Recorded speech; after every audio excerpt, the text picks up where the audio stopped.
एक भाई ने अपनी बहन के लिए जो किया, आपके दिल को छू जाएगा। पिताजी की बातें सुन प्रिंस उनकी तरफ देखता है। लेकिन मेरी गाड़ी तो मेरा दोस्त ले गया है, और आपकी गाड़ी भी ड्राइवर ये कहकर ले गया कि गाड़ी की ब्रेक चेक करवानी है। एक बार को पिताजी समझ नहीं पा रहे थे कि अब क्या किया जाए। थोड़ी देर सोचने के बाद उन्होंने प्रिंस से कहा कि वह स्टेशन चला जाए, चाहे गाड़ी को किराए पर करके, क्योंकि उन्हें लग रहा था इससे रौनक को खुशी मिलेगी। पिताजी की बात सुन प्रिंस कहता है, अरे वह अब बच्ची थोड़ी ही है, वह खुद भी तो आ सकती है ना, उसे लेने स्टेशन जाने की क्या जरूरत है। वह ऑटो या टैक्सी पकड़ खुद आ जाएगी, आप चिंता न करो। प्रिंस की बात सुन पिताजी उसकी तरफ देखते हैं और कहते हैं, तुझे शर्म तो आ नहीं रही होगी ऐसा कहते हुए? घर में दो दो गाड़ियां होते हुए भी घर की बच्ची ऑटो में आएगी।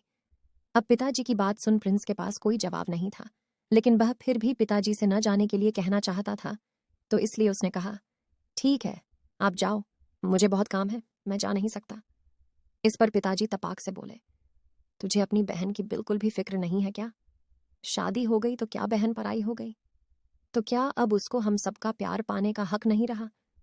पिताजी ने अब अपने स्वर को थोड़ा ऊंचा कर लिया था। वह ऊंचे स्वर में कहते जा रहे थे, सुन, तेरा इस घर पर जितना हक है, उतना ही हक उसका भी इस घर पर है। कोई भी बेटी या बहन मायके छोड़ने के बाद पराई नहीं होती। लेकिन शायद प्रिंस को इस बात की आदत नहीं थी। उसने पिताजी से कहा, मेरे लिए अब बह पराई ही हो चुकी है, और इस घर पर सिर्फ मेरा ही क्यों है? आपको अगर उसकी इतनी ही फिक्र है तो जाकर खुद उसको ले आओ। तभी पिताजी का हाथ प्रिंस पर उठ जाता है। थप्पड़ की जोरदार आवाज पूरे घर में सुनाई देती है।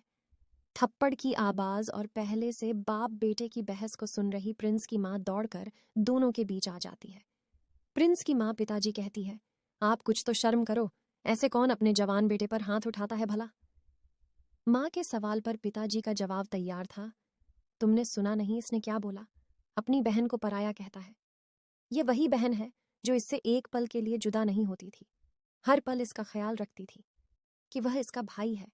क्या नहीं किया उसने इसके लिए, यहाँ तक कि अपनी पॉकेट मनी से इसके लिए सामान खरीदती थी, क्योंकि यह उसका भाई था। विदाई के समय हमसे ज्यादा इससे लिपट कर रोई कि वह अपने जान से प्यारे भाई से दूर जा रही है, और इसने एक पल में उसको पराया कह दिया। पिताजी की तीखी बातें और गाल पर थप्पड़ प्रिंस को गुस्सा दिलाने के लिए काफी था, लेकिन यह क्या, प्रिंस के चेहरे पर गुस्से की जगह एक मुस्कान थी, और उसी मुस्कुराहट के साथ वह पिताजी से कहता है, आज बुआ जी का भी तो जन्मदिन है पापा, उनका भी तो आप पर उतना ही हक बनता है जितना मेरा मेरी बहन पर। वह कितनी बार इस घर पर आई होगी, लेकिन हर बार वह ऑटो पकड़ कर ही वापस गई।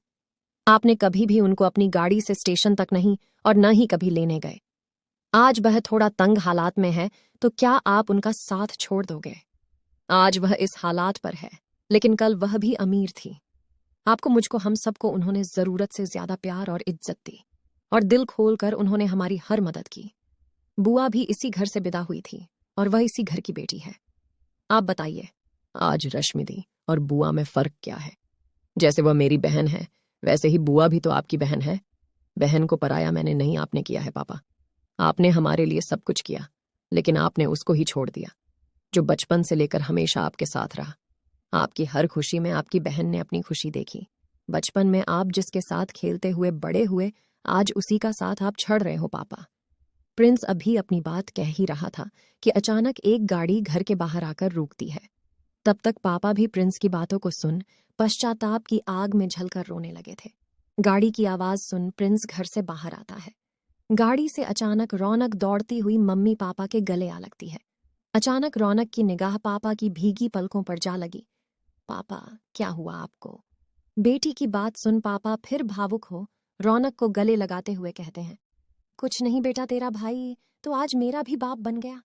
रौनक पापा की आंसू पोंछते हुए अपने भाई की तरफ वहां जाती है। नई गाड़ी ना, बहुत अच्छी है, मेरा फेवरेट कलर भी है। मैं तो खुद को रोक ही ना सकी, ड्राइवर दादा को पीछे बिठा मैं खुद ड्राइव करके आई हूँ। तभी प्रिंस आगे बढ़ता है और अपनी बहन की आंखें बंद करके उसको फिर से गाड़ी के पास ले जाता है। हैप्पी बर्थडे दी, ये गाड़ी आपकी ही है, और हम सब की तरफ से आपको जन्मदिन पर यह तोहफा। रौनक की खुशी का ठिकाना ही न रहा, वह तेजी से जाकर प्रिंस से लिपट जाती है।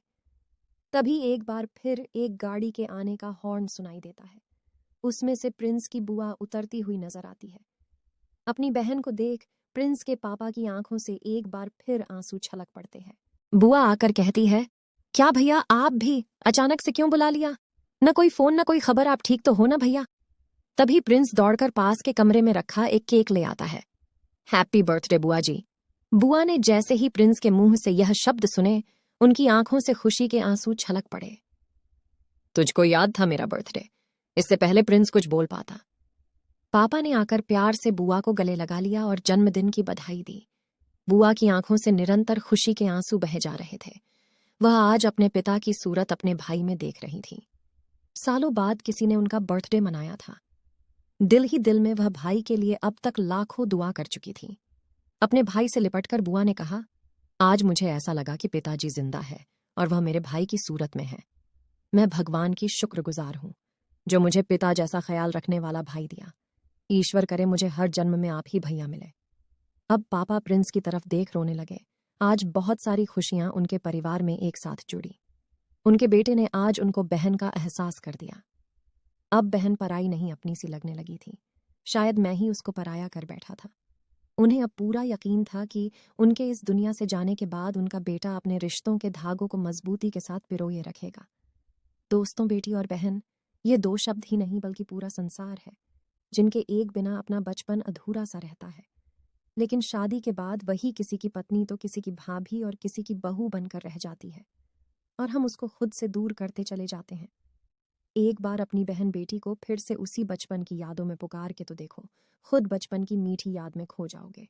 लगाओ उसको गले से, क्योंकि बचपन के भाई को याद कर शायद वह इस बार मायके आई हो। आपको हमारी यह कहानी कैसी लगी, हमें कमेंट करके जरूर बताएं और ऐसी कहानियों के लिए हमारे चैनल हिंदी कहानी AI को जरूर सब्सक्राइब करें। धन्यवाद।